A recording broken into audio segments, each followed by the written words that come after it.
Baik, selamat pagi Ibu. Di pagi hari ini saya akan melakukan pemeriksaan neurologis pada anak Ibu, di mana saya akan melakukan beberapa pemeriksaan yang mungkin tidak nyaman. Apakah Ibu bersedia? Bersedia, dokter. Baik, saya akan melakukan pemeriksaannya. Di sini saya telah melakukan persetujuan dan selanjutnya saya akan menceritakan nama terlebih dahulu. Baik, saya telah menceritakan langkah. Saya juga telah meletakkan bayi di meja pemeriksa. Berikutnya saya akan melakukan observasi pada bayi. Di sini saya akan nilai dari kesadaran dirinya sendiri. Untuk GCS dari bayinya itu, untuk dari matanya sendiri dapat membuka secara spontan, yang berarti skornya 4. Untuk verbalnya sendiri bayi melakukan babbling, maka skornya 5. Untuk motoriknya sendiri bayi dapat bergerak secara spontan, yaitu skornya 6, maka GCS-nya adalah 4, 5, 6. Berikutnya saya akan melihat penampilan dan juga postur dari bayinya sendiri. Untuk posturnya itu front position atau seperti kodo, maka hasilnya itu normal. Berikutnya saya akan melakukan observasi untuk bentuk kepalanya sendiri. Kepalanya sendiri itu saya juga membandingkan dengan orang tua dan juga keluarga, dan saya juga akan melakukan pengukuran dengan kepala dan bayinya sendiri. Oke, saya akan mengukur dari frontal occipital atau dari bagian paling menonjol dari kepala bayi. Baik, untuk nilainya sendiri yaitu 93,5, maka hasilnya itu masih dalam batas yang normal. Lalu saya akan melakukan palpasi pada frontal main dan juga benak dari bayinya sendiri. Baik, untuk pengalaman terminal ini itu masih dalam batas normal ukurannya dan masih belum menutup secara sempurna karena masih berumur beberapa bulan. Berikutnya saya akan melakukan pemeriksaan neurologis pada anak. Pertama saya akan memeriksa tonus pada ekstremitas superior terlebih dahulu. Di sini saya akan melakukan refleks pada tendon di bicep brachii pada pasien di kedua lengan. Oke, baik. Hasilnya itu ada refleks yang sangat baik, yaitu tangan dari anak dapat fleksi secara spontan setelah saya melakukan ketukan pada otot bicep brachii. Berikutnya saya akan melakukan pemeriksaan tonus dan refleks tendon ekstremitas dari inferior anak sendiri, yaitu saya menentukan refleks tendon bagian patella dari bayinya. Dari hasilnya sendiri baik, kaki bayi dapat bergerak dengan secara spontan. Berikutnya saya akan melakukan pemeriksaan kontraksi, di mana bayi sudah diberikan dengan posisi supinasi. Kemudian saya akan memegang kedua tangan bayi pada pergelangan tangan, dan setelah pergelangan tangan saya akan menarik anak hingga posisi duduk. Nah, apabila normalnya itu bayi pada saat posisi duduk bayi dapat mengangkat kepalanya juga. Nah, berikutnya saya akan pemeriksaan suspens ventral, di mana saya akan menggunakan bayi dengan posisi pronasi. Lalu saya akan meletakkan telapak tangan saya pada dada bayi, dan normalnya bayi akan berusaha untuk meluruskan bagian punggungnya. Oke, berikutnya saya akan melakukan pemeriksaan refleks patologis. Pertama saya akan melakukan pemeriksaan refleks Babinski, di mana saya akan menggores pantat kaki dengan jarum tumpul dari power reflex dari tumit sepanjang kurva lateral hingga ke metatarsal dari bayinya. Seperti ini. Baik. Oke, sudah. Melihat WBC-nya sendiri negatif. Apabila hasilnya positif, maka akan ada refleksi atau gerakan bayi seperti kipas, dan juga akan jempol kaki jari yang akan menonjol. Dan di sini bayi melakukan refleks merucut seperti ini, maka hasilnya masih dalam batas normal. Berikutnya saya akan memeriksa efektivitas dari bayi. Pertama saya akan memeriksa refleks mulo, di mana saya akan menjatuhkan bayi secara mendadak sama 10-15 derajat. Positif apabila refleksnya itu berupa ekstensi tubuh. Ini saya akan meriksanya.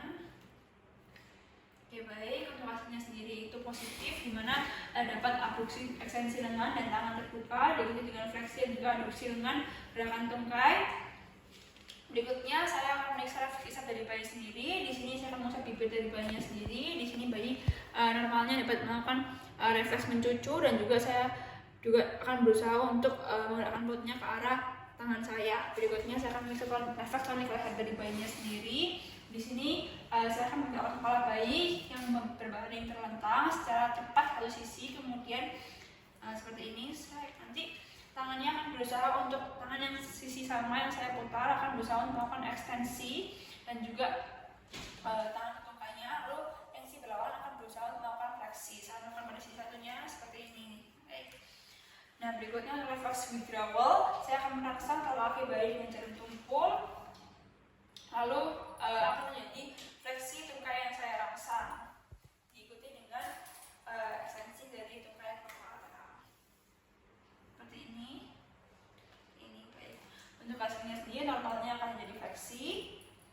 Berikutnya saya akan memeriksa refleks meluruskan leher dari bayi, di mana saya akan melakukan rotasi badan saat putaran kepala pada anak yang terlentang. Seperti ini, lalu seperti ini. Oke, baik. Berikutnya saya akan melakukan pemeriksaan nafas genggam. Di sini saya akan memberikan tekanan ringan pada telapak tangan bayi, dan bayi akan berusaha untuk melakukan gerakan menggenggam. Hasilnya positif. Berikutnya saya akan pemeriksaan refleks landau, di mana saya akan mengangkat anak dalam posisi tengkurap dengan meletakkan tangan saya di bagian bawah perut dari bayi.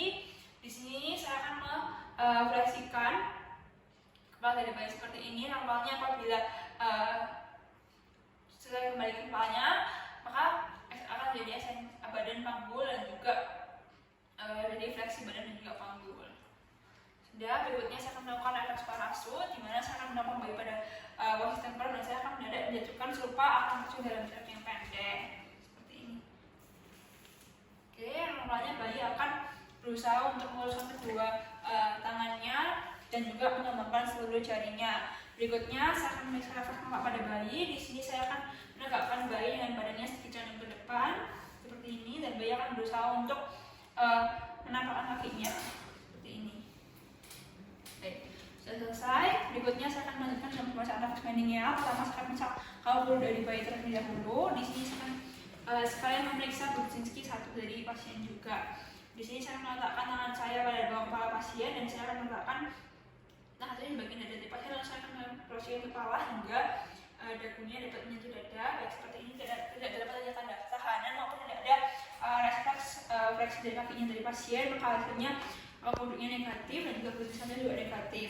Berikutnya saya akan memeriksa pemeriksaan dari pasien sekaligus memeriksa Brudzinski 2 dari pasien, di mana di sini saya akan mengoperasikan paha dari bayi sendiri hingga 190 derajat, lalu saya akan mengoperasikan lagi hingga menuju 135 derajat. Oke, di sini hasilnya sendiri normal, tidak ada refleks fleksi dari kaki yang satunya, maka hasilnya negatif untuk Ernie dan juga Brudzinski 2 dari pasien. Selanjutnya saya akan memeriksa Brudzinski 3, di mana saya akan menekan osteogrammaticum dari pasien seperti ini.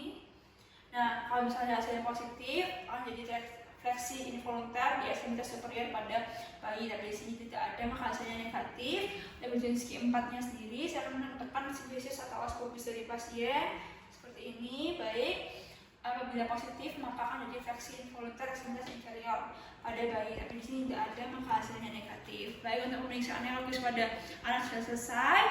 Terima kasih.